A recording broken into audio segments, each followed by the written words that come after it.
Good morning and welcome to Rose Red Homestead, where we're going to be continuing today our off-grid trials for fixing our 100% off-grid Thanksgiving dinner. And this of course goes directly to our emergency preparedness efforts in terms of both self-reliance and food security. Today we are going to do our breads. We're going to do rolls and we're going to bake a pumpkin pie, all off-grid.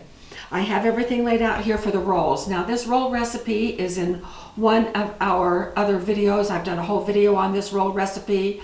I'm also putting together an off-grid holiday cooking book that I hope to have out before Christmas. I just decided at the spur of the moment to do it. Once I started writing out the menu that we're going to use here, I thought with a few more additions, I could make a book that might be helpful and applicable to many more people. So keep your fingers crossed, and we're hoping to put that out before Christmas. So my roll recipe link for the recipe and a video on how to do it will be, I'll put that at the end, on the end slide, so you can just click on it, and I'll also link it down below. So my roll recipe is a butter roll recipe. It's been in our family for decades, and it calls for the dough to be refrigerated overnight. So come on over here and let me show you how I did that. So this is our Joy Titus electric camp refrigerator, but since we're off grid, how am I powering it? Ta-da! Our baby blue Eddie. And it's doing a great job of powering this. If you can come up here, you can see that the internal temperature is 31 degrees. It's not very big, which works for us when we're camping. And so let's open it up and see how our roll batter is doing. So I had to sort of tip it on its side, but it's nice and cold, so we're going to get it out and take it over to the counter. So here's our roll dough.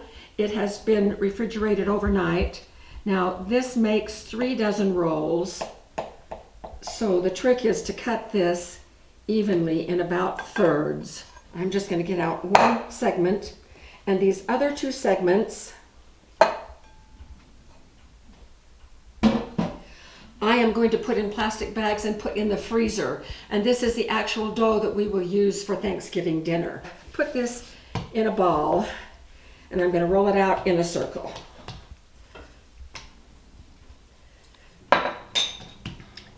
Now this dough is cold, and so I'm taking some melted ghee and I'm just going to pour right on the top and then spread it around,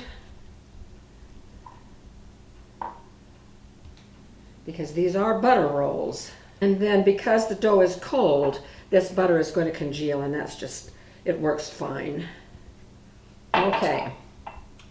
The next thing I'm going to do is proceed as if I were doing regular crescent rolls. And because this makes a dozen rolls, I am first going to cut it in fourths, and then each fourth will be cut in thirds for a total of 12 triangles.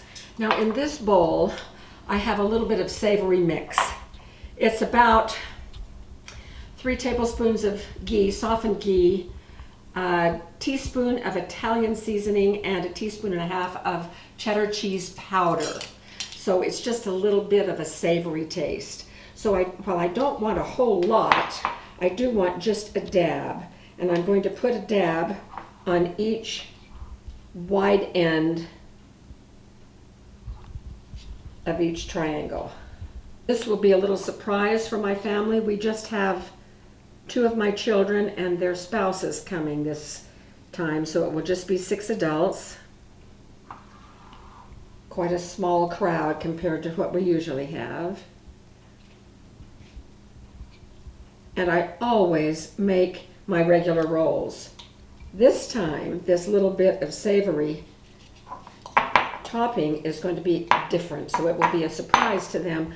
One of the things about holiday baking or holiday cooking is that you can take regular recipes and do little tweaks to make them kind of special. And so I'm just going to roll these up with that inside and then place them in this pan. And this pan is, I've already sprayed it with cooking spray. So there we have that. And remember, this dough is chilled right from the refrigerator. And so it is going to take a while for these to overcome the chill, warm up, and then rise. Probably about 2 hours. And so on Thanksgiving, I always leave plenty of time for these rolls to rise and get all nice and puffy. So I'm going to set these aside, and then we're going to start on the pie. I will link the video for our favorite pie crust recipe below, and I do it quite differently than most people, so you'll see a little bit of that now. I'm not going to show the whole thing. But I pile the flour and the salt and mix it together right in the middle of the counter. My countertop is cold. It's stone, so that's why I like to do it right on the countertop. And of course I have steramined this countertop prior to this.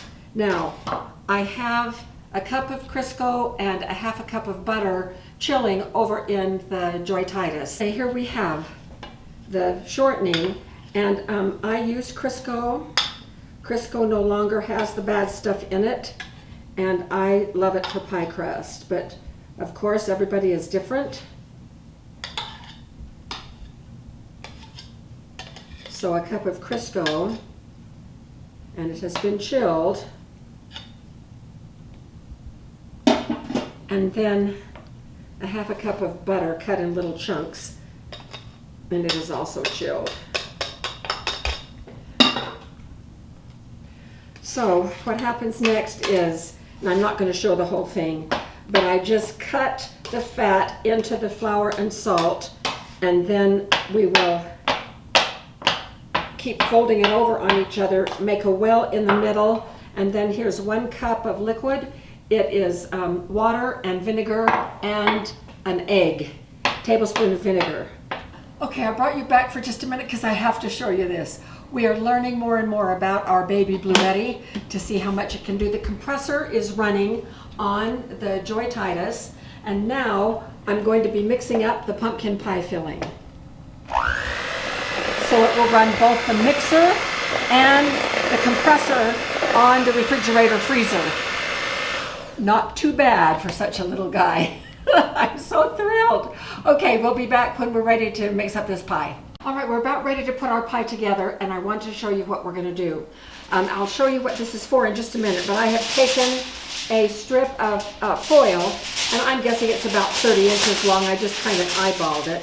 I'm going to fold it in half the long way once, and then twice, so it is 4 layers deep. Okay, now here is what we are going to bake our pie in. This is a 12-inch tall Dutch oven. I'm going to be putting a rack in so that there's an airspace between the bottom of the pan and the pie tin. Here's our pie tin. So when we get ready, we're going to put the pie tin right here, and we're going to use this as a sling to very carefully lift it up and put it in, and it will be hot. And so I'm just going to put these over the top. Maybe I'll kind of bend them down this way so they don't get into the pie filling itself. Then we'll put the lid on, we'll put the charcoal on. We'll show you all of this again when we actually have the pie in here. This would be down in the pie filling, so we don't want that. We'll tuck it behind. So now let's get ready and get this pie put together. I just pulled this out of the Joy Titus. It's very chilled, which is, we want everything cold with pie crust. So it's on a cold counter. If you look closely, you can see little spots of the fat, the butter, and the Crisco, which is exactly what we want. I'm just going to quickly roll this out.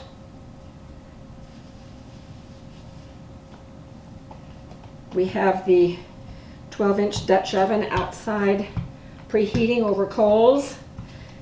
This will be the first time that I'm going to be making a pie off-grid. So this is certainly going to be a trial.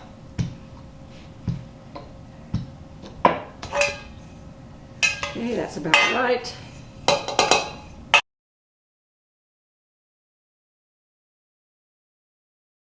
Okay, now this pumpkin pie filling, I always just use Libby's pumpkin or my own home canned chunked pumpkin that I then puree. But Libby's is fantastic, and regardless of the puree that I use, I always use the Libby recipe on the back. I make a couple of changes, just one change, no, two changes. The sugar I use for whatever amount is called for it. I use 1/3 brown sugar, 2/3 white sugar. And then for the spices, instead of their combination, I will use 2 teaspoons of pumpkin pie spice for a single pie. All right, so I really could have mixed this up just by hand, but of course I had to try the mixer on the baby blue to see if it would indeed work. So we're just gonna fill this up. 1 can makes enough for 1 9-inch pie, and carry it out just like that. I like it. And so when we get out there, then we will lift this in. The other suggestion Jim made was that instead of trying to tuck these in, is that we leave them outside the pan like this. So we're going to try that as well. That'll keep them out of the pie filling. So we're going to head outside and we'll meet you out there. Coming over with the pie. Carefully, carefully.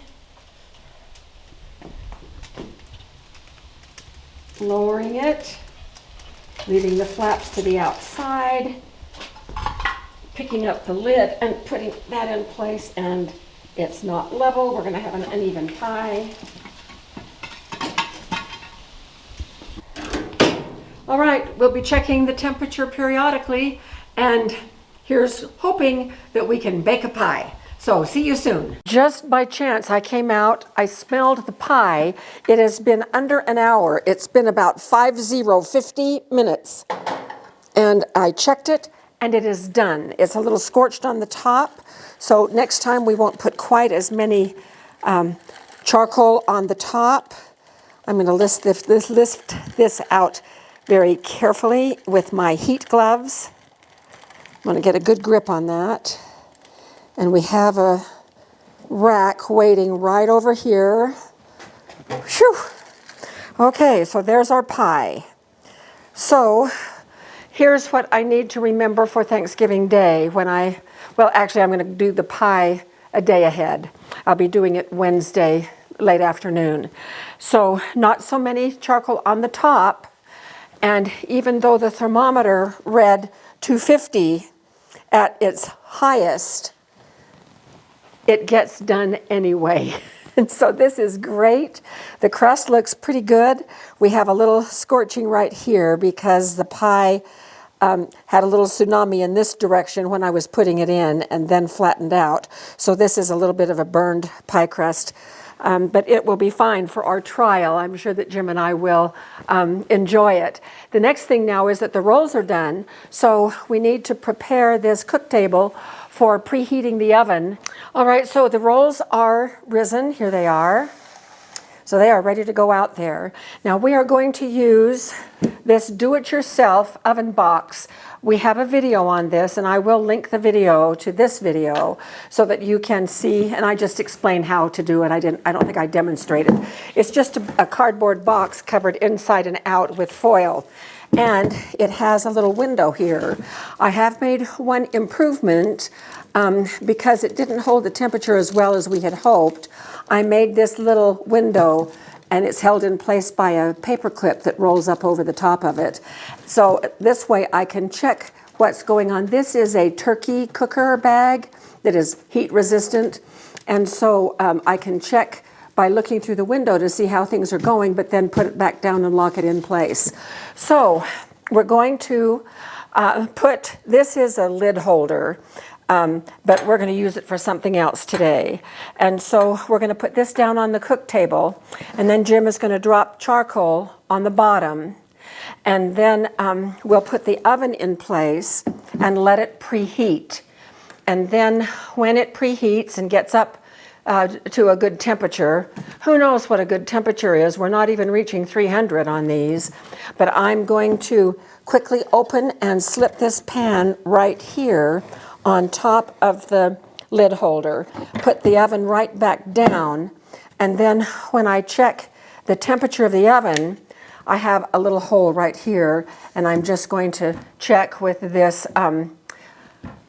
instant read thermometer. So that's what our setup is going to be. So we're going to take this out right now and get it preheating so we can get these rolls in the oven before they deflate. We're having one adventure after another today doing this practice session.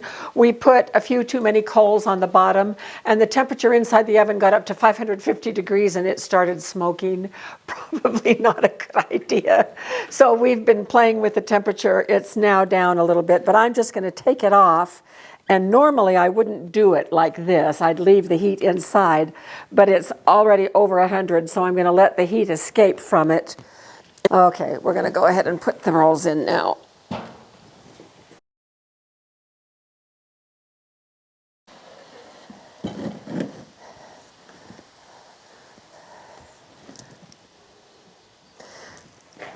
Okay, it's dropping because the rolls are colder than what the inside of the oven was. We'll watch it, and if we need to put more coals under it, these should be done in about 15 minutes. So we'll watch it carefully and see how it goes, and we'll be back when we are ready to take them out unless something happens in between time. Wow, what an adventure, and what things we learned. So valuable. So when we put too many coals under this box, it was really gratifying to know that this did not burn up. We had every inch covered with foil, and that saved it. But look what happened. The plastic turkey bag could not take the 550-degree heat, and it was completely burned up. I'm going to not replace it because it was very convenient being able to lift this window and look directly in and not through the translucent turkey bag. So I think I won't replace that. This worked very well to help us determine the temperature. And another thing that worked really well was that we did have way too many coals in at first. When it was preheating, it got up to 550 degrees. So we spread coals outside of the area of the box on either side. And then as it began cooling during the cooking process, I was able to scoot more in to keep the temperature mostly between 288 and 300 for most of the time. But the rolls, these are not the most beautiful rolls I've ever made, but my first time cooking them in that box wasn't too bad. They are buttery on the bottom and too light on the top. They didn't exactly brown. Some of these over here browned a little bit, but the bottoms are good, and the rolls are done. And so when we open them up, we have these little flakes of the Italian seasoning, and I bet they're quite good because the butter has melted out and been absorbed by the bottoms. They are just barely done. They cooked for half an hour.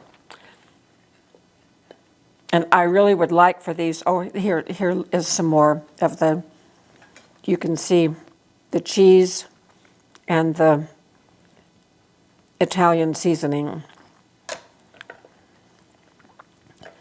If I do it again in that oven, which I probably won't, because I like the rolls to brown, for Thanksgiving, what I learned was this would probably be okay for stuffing or if I was doing a casserole of some kind. And this is not the most beautiful pumpkin pie I have ever made, but it's the most beautiful pumpkin pie I've ever made off grid. So let's cut into it and see how it did. When I put a knife into it, when it was still out there on the stove, it's still a little bit warm. That knife came out clean, which is a test for doneness with pumpkin pies. So, looks pretty done.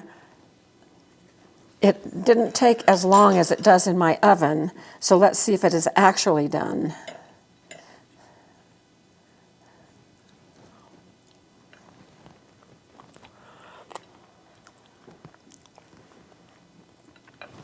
It is done, but it is not done to the point where I usually do my pumpkin pies.